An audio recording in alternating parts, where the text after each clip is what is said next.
नमस्कार. या क्षणाची सर्वात मोठी बातमी. मुख्यमंत्री माझी लाडकी बहीण योजना जून 12चा हप्ता अपडेट. लाडकी बहीण योजना ही महाराष्ट्र सरकारची खूपच लोकप्रिय होत असलेली योजना आहे. या योजनेद्वारे प्रत्येक पात्र आणि लाभार्थी महिलेला 1,500 रुपये मानधन दिले जाते. आता लवकरच जून महिन्याचा हप्ता सरकार वितरित करण्यास सुरुवात करणार आहे. लाडक्या बहिणींना या हप्त्याची प्रतीक्षा आहे.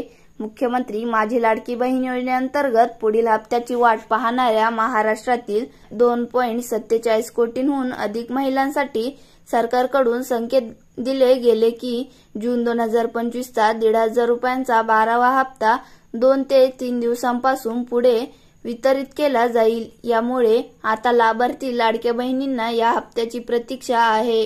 हा यंदाचा 12वा हप्ता आहे. लाडक्या बहिणींना 12व्या हप्त्याची प्रतीक्षा जरी असली तरीही काही महिलांना या महिन्यात 1,500चा हप्ता मिळू शकणार नाही. महाराष्ट्र लाडकी बहीण योजनेअंतर्गत पात्रता नियमांनुसार काही महिलांना अपात्र घोषित करण्यात आले आहे. कुणाकुणाला अपात्र घोषित केले गेले?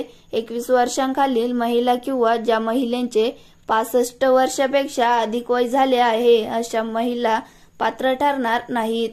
वार्षिक कौटुंबिक उत्पन्न 2.5 लाखांपेक्षा जास्त असलेले अर्जदार महिलांना आणि सरकारी कर्मचारी असलेल्यांच्या कुटुंबातील सदस्यांना लाभ मिळणार नाही या अपात्र ठरलेल्या आहेत. ट्रॅक्टर वगळता ज्या महिलांच्या घरात 4 चाकी वाहने आहेत, ज्यांना आधीच इतर सरकारी योजनांचा लाभ मिळत आहे अशा महिलांना या योजनेचा लाभ मिळणार नाही. महाराष्ट्रातील अनिवासी असलेल्या महिला आणि वरील कोणत्याही नियमांचे उल्लंघन करणाऱ्या महिलांचे अर्ज रद्द करण्यात आले आहेत आणि अधिकाऱ्यांनुसार पडताळणी मोहीम सुरूच राहणार आहे. सरकारने अद्याप अधिकृतपणे 12व्या हप्त्याची तारीख जाहीर केली नाही. तरीही जूनच्या शेवटच्या आठवड्यात थेट पात्र महिलांच्या बँक खात्यात हस्तांतरित केला जाईल असे सूत्रांनी सांगितले आहे. प्राप्त माहितीनुसार जून महिन्याचा हप्ता वाटण्यासाठी राज्य सरकारकडून महिला आणि बाल विकास विभागाचा लवकरच 3,690 कोटी रुपये देण्याची अपेक्षा आहे.